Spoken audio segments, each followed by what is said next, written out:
erim meni rozi qilmasang jannatga kirmaysan deb aldab, ikkinchi xotini olib bir bolali bo'lib yashab yuribdi deb bir opa savol yuboribdi. Opa, sizga shaxsiy tavsiyam jannatni qo'ldan boy berib yormang.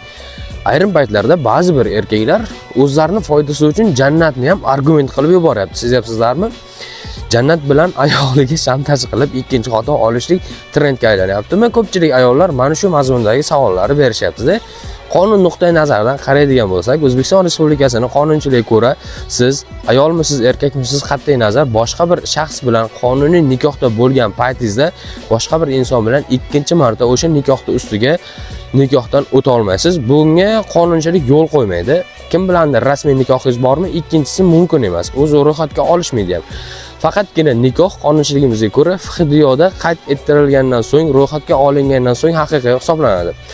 Shar'iydir, boshqacha usullar bilandir, qanaqa yo'llar bilan bo'lishidan qat'iy nazar, qonuniy nikohdan boshqa nikohlar qonunchiligimizga ko'ra huquqiy, yuridik oqibat keltirib chiqarmaydi va rasmiy nikoh hisoblanmaydi.